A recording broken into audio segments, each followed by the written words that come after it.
White's Road meanders gently down from Wilderness Heights, a quiet country road where Welsh ponies on the local stud farm add to the almost English charm.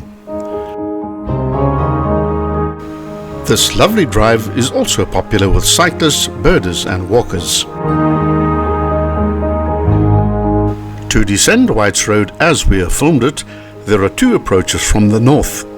If you're driving from Gorge, heading east along the Seven Passes Road and have traversed the Swart Rivier Hoogte, Gaimansgat and Silver River passes, turn right where the tar ends at the sign marked Wilderness Heights and drive for 2 kilometers till you reach a small trading store on the left-hand side of the road.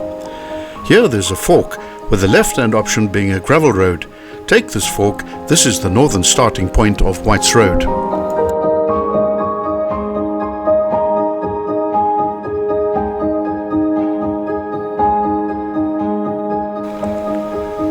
The road has gentle gradients, seldom exceeding 1 in 12, and offers magnificent views of the Touw River Gorge, the Serpentine River, Island Lake, the estuary, Wilderness Beach, and the village, as well as Dolphin Point.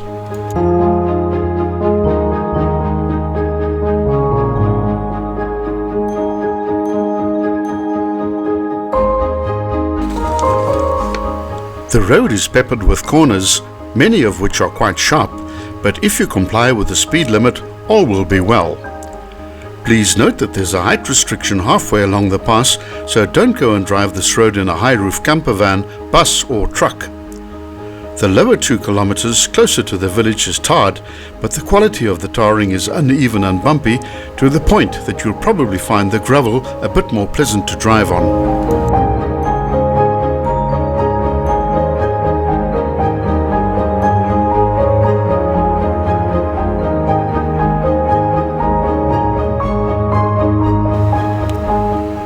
With superb views over the Touw River Valley and the Indian Ocean, which opens out onto the endless African horizon, it's no wonder Wilderness is hailed as the holy grail for paragliders, view-hunting hikers, and those with a penchant for natural highs.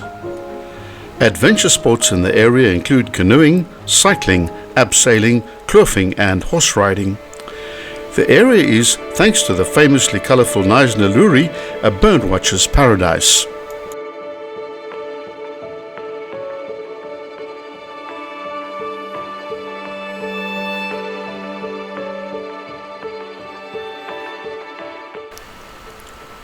From the 2 kilometer mark, the bush and forest start closing in around the road and you'll be driving much more in shade than sunshine.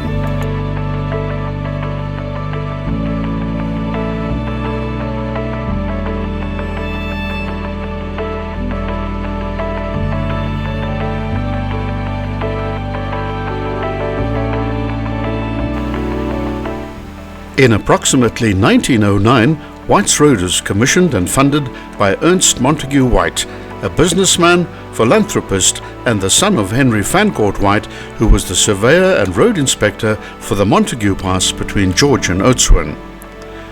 When he ran into financial dire straits, his son took over the loving restoration of his father's house, Fancourt, now a national monument at the foot of Wilderness Heights.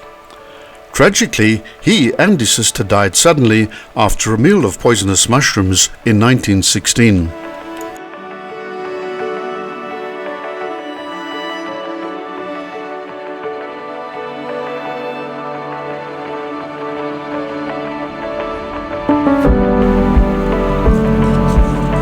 The start of the road can be easily located at either end as it's well signposted.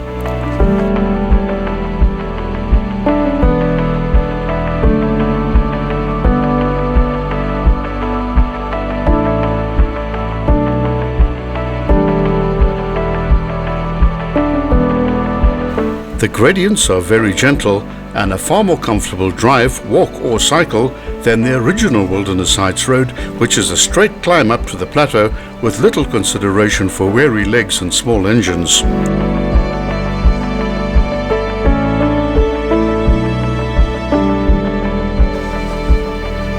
The road soon starts twisting in harmony with the natural contours of the mountainside. There are several roads leading off in both directions. These all go to private properties. After a while, the fynbos and heather start giving way to indigenous forests. There are some beautiful views down to the Touw River gorge to the east, but be careful where you stop, as there aren't many safe places along this road.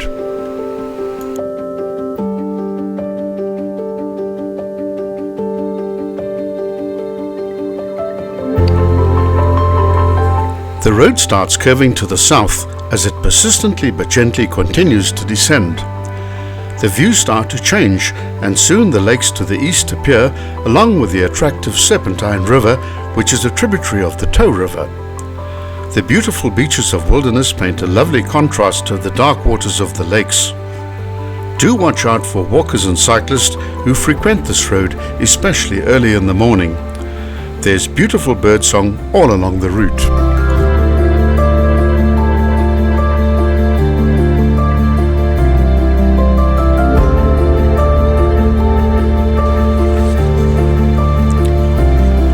The road continues to swing more towards the west, and new vistas open up, including the Touw River Lagoon, Wilderness Beach and the Caimans River mouth with its world-famous curved railway bridge. The density of homes along Whites Road increases, and there are many concealed driveways to watch out for.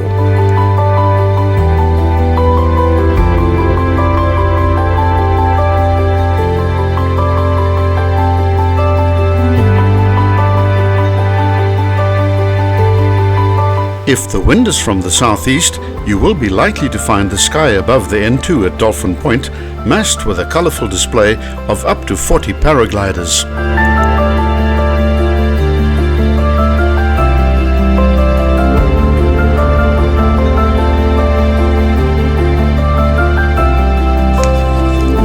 From this point, the road becomes progressively narrower, necessitating dead slow passing of traffic from the opposite direction. From the 5-kilometre point, the road becomes tarred and really narrow. Overtaking is impossible, and getting past any oncoming vehicles will more than likely require one of the vehicles to reverse to a wider point. The accepted etiquette is to give way to the ascending vehicle.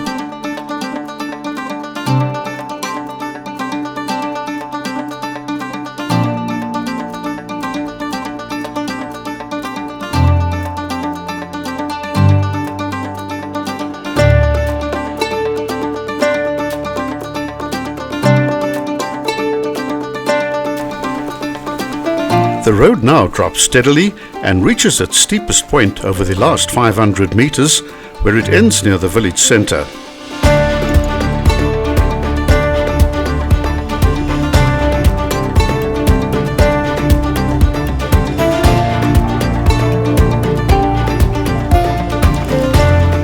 Turn left to go to the beach and to Wilderness, or turn right to go back up to Wilderness Heights.